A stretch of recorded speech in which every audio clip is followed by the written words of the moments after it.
What is up, folks? Casual Dad here on what I believe is the last night of the Diablo 3 Open Beta, or excuse me, Diablo 4 Open Beta. Just some first thoughts. I really enjoy it. You see the camera starts out, it's zoomed in a little bit, the environments are definitely, upscaled a bit. But the key takeaway is if you've ever enjoyed a Diablo game before, you probably will enjoy it. If you really don't enjoy Diablo games, you probably will not enjoy it. Which is one of the most ridiculously obvious, but also most true things I can say about this. It's a really fun game. I'm absolutely loving it. It's taking an absolute... it's definitely a throwback in a lot of ways to Diablo 1 and 2 and 3, and all kind of my favorite parts about all of those. Yeah, I've been really impressed. There are some complaints. It's still a beta, and maybe an open beta, but still there's a long way for it to go. I got frozen. I definitely understand some of the complaints people might have, but for me, I've been really enjoying the story, and the direction I'm trying to take with it, and the way it's being told is particularly cool. I've heard some complaints about how it does or doesn't match previous fluff, but you know what, it's the first act. We have no idea what goes on beyond that. I'm assuming that there's going to be a lot of information that fills in the gaps beyond what we're seeing here. And even what we've seen so far has been really intriguing. They're bringing back some of the oldest, most interesting kind of lore characters that have never been fleshed out, and in a way where it's almost certainly going to come back to the same conflicts we're used to. The sin war between heaven and hell, and some of our maybe misconceptions about both sides.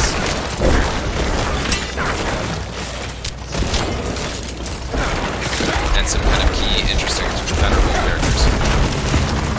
You've got Rathma, you've got Tramul, you've got, of course, Lilith, you've got Inarius, all of these characters that have this sort of mythic status in the old story, now being explored in ways they haven't been before.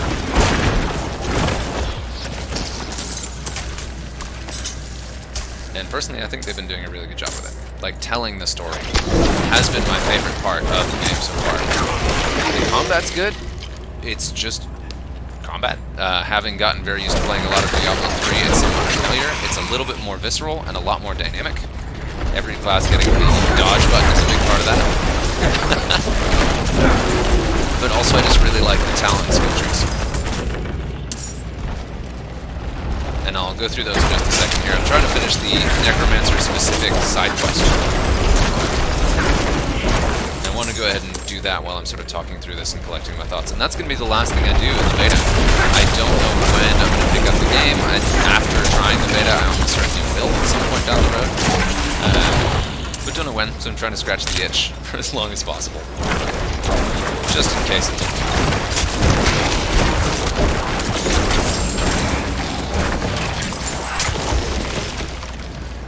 you can see, I could probably crank the difficulty up, because at the point I'm at, it's not very challenging. I will say, some of the boss fights, the narrative big boss fights I've fought, are really challenging. One of them, and there was a side fight where my first character, I died repeatedly as a druid, but as a necromancer I have not died yet in a fight at level 17. But it's level 17, you're not really supposed to have. And one of those was a big boss fight that was barely by the skin of my teeth I lived, so that was... a little validating. Validating about the difficulty level I'm at, I should say. Improved map. Where have I not been? I'm on the right track, but I did miss one.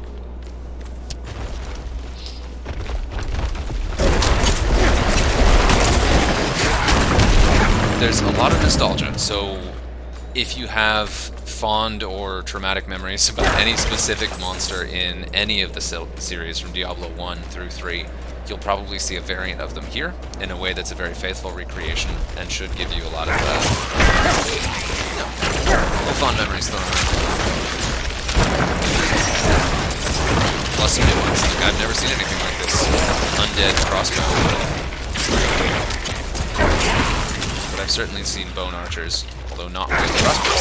That's a new touch. Of course, the typical corpses for a necromancer to use. Corpses don't appear in that way to any other class, in case you don't like that. I am a little iffy on the skeleton warrior design. I don't like that they're this shiny glowing blue. They look a little bit Smurf-esque, but I totally understand from a design perspective why. they didn't look like that, combat would be impossible to keep track of.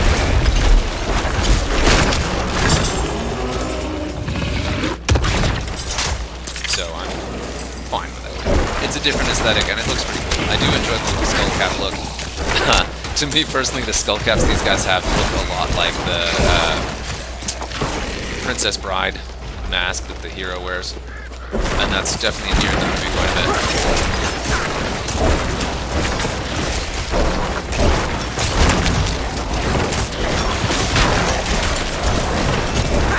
Level 18. Dungeon complete. Ooh, look at that. That's perfect timing. Okay, so I got a level up and I've got an extra upgrade on my skeleton mages, so let's just run through that real quick. Ooh, an aspect that can be printed onto equipment. Interesting. Alright, so of course, gear screen is going to be very familiar to anyone who's played Diablo before. Abilities are here. I really like how they've been added to tabs of the same screen, so you don't have to hit through the buttons to figure out which one's which. These are super cool. So you start with a basic set of skills where you can start at level 1 with whichever of these you want. That's your essence generating skill or your resource generating skill.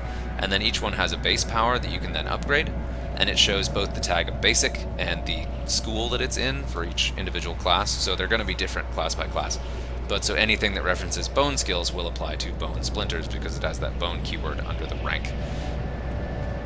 And then you also have extra runes that you can apply to them. And they did a really good job with this where it's both, you have to unlock them, like I have to spend a point here to unlock either of these, and then I can only choose one of the two of these, not both. And that's a really cool way to do this because it gives you just a huge amount of build variety and also just kind of keeps things interesting. So I could replay Necromancer many times and have a completely different play. You also can do refund all to respec. That is free up to level 15. I just did it at level 15 and it cost like 300 gold. So it's still at medium levels or at like relatively low levels, it's still very affordable even if you miss that free window. Very cool. I've really been enjoying this. For me personally, Bone Splinters has been incredible. It's reminiscent of what Teeth in Diablo 2 should have been, because they fly straight, they fly fast, and they hit really hard. And it generates a lot of essence instead of taking mana, so it's like a nice sort of redemption of the terrible Teeth spell that I'm sure people remember from playing Necromancer back in the day. As you spend points here, every, I think, 5 points, or maybe 3, spent in each one of these hubs opens a new hub, which then opens a new hub, and each one has different offshooting skills that both could be a main skill, or could be a passive upgrade, or anywhere in between. So just to run through what I've done so far, I've got my Bone Splinters, does great damage, fans out in a hit, really, really great starting skill. I definitely think that's probably my favorite of the Necromancer starting ones. I've seen others play Scythe. It's thematic. If you play Heroes of the Storm, it looks a lot like Zul's attack, and also Hemorrhage. I remember Blood Siphon, I think it was. In Diablo 3 was my favorite primary attack in Diablo 3. I haven't tried it though. Then as we go on down, you get some more passive skills unlocking. This is a cool thing too, is the hubs themselves also change. So they have different breakdowns. So these are all familiar. You get a single one that unlocks a secondary that then has one of 2 alternate examples. And then you've got some passive skills. Like this one that makes my cast abilities cost more. Oh, excuse me. This one that unlocks this one that makes my cast spells cost more but do a lot more damage. A 30% bump to damage? Yes, please. Even at the increased cost. And I'm not ranking in this because you start with base 100 essence, so adding 3 to it seems silly, so there's no reason to rank that more. Ooh, hey, it's actually got the refund cost, kind of tier by tier. Okay. So it looks like that is the actual refund cost of 30. And you can refund individual ranks? Whoa. Okay, so respecking is actually considerably easier than I thought. Then, of course, I've maxed out this, because I did have one boss fight where all of my mobs were killed, and that boss didn't generate corpses in any way, so I was totally out of minions, and that was where I very nearly died. Skin in my teeth for like a 10-minute fight. So to avoid that, I've added a bunch more corpse generation, so I recommend that. Bone Spear does crazy amounts of damage. It's very familiar, but is better. Also note, I don't know if I mentioned, each of these core ones has up to 5 ranks you can invest in, and then each of the sort of secondary upgrades is just 1 point each. I've recently taken Blood Mist, which is just the coolest thing. You turn into a cloud of blood, here, let's see it. You become invincible and you deal damage and steal some health from enemies around you. So that is a cool ability. And you can add more of these to rank up. Okay.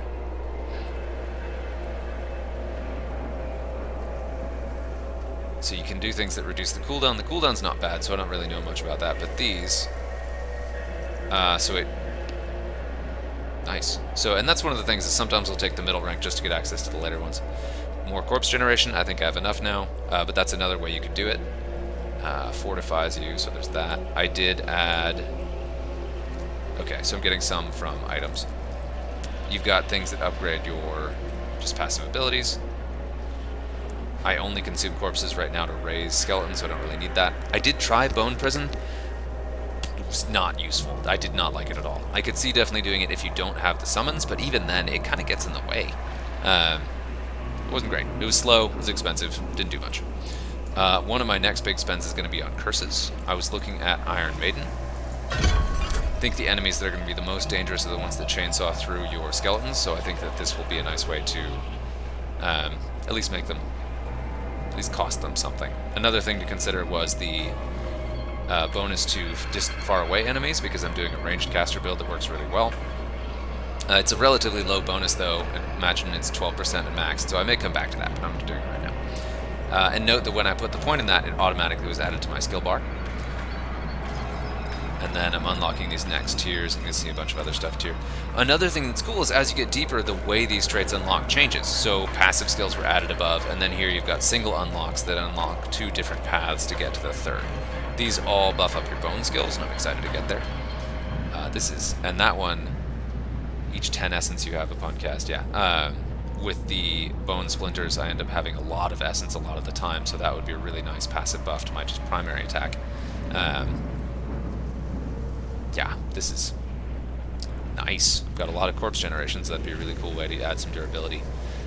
And so this is, like, it's very cool the way this works. I'm excited to dig into this. There's no way to go through all of this alone right now because there's just so much.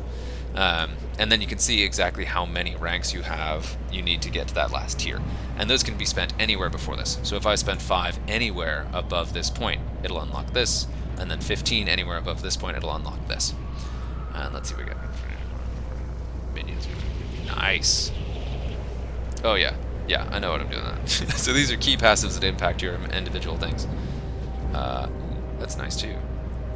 I could see already a Bone Spirit build. A lot of these have something to do with your maximum essence, and that spends all of your essence, so this would do a lot of damage if you just ramp on that, but it's also just a nice subtle boost to the others, but I think I'll go with Summoner personally.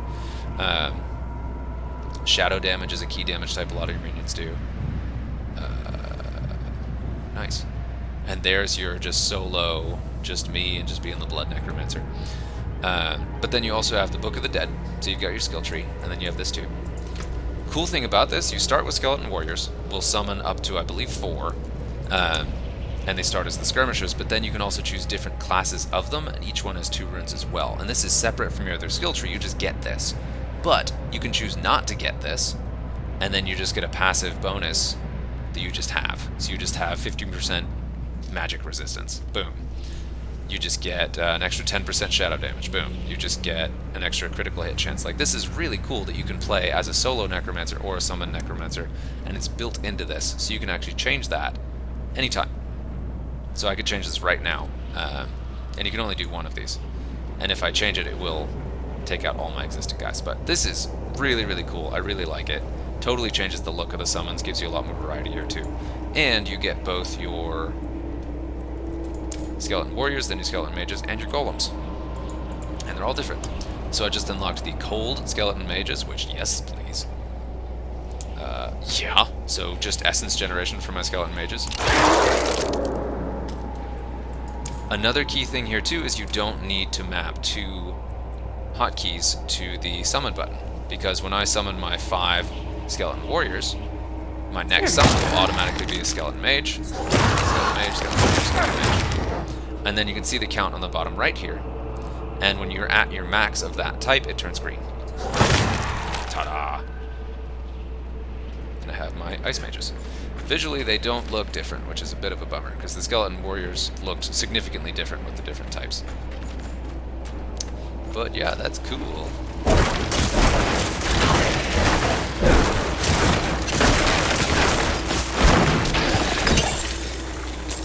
Oh. Wow. Got my protection aura out. Fur-lined mitts. Why, yes, I am cold.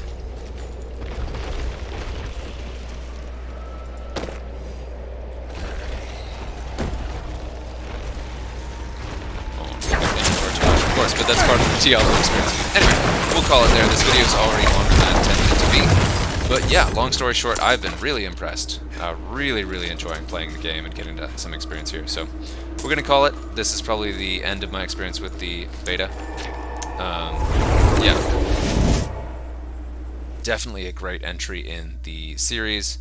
And I'm especially happy they went the directions they did with it after seeing what happened with Diablo Immortal and Diablo 3. I felt like those were both departures from what I loved about the series and the games, and this definitely takes it back to a lot more what I was really loved about the series in the beginning. So, very cool. Really enjoy it. Let me know what you think. And until next time.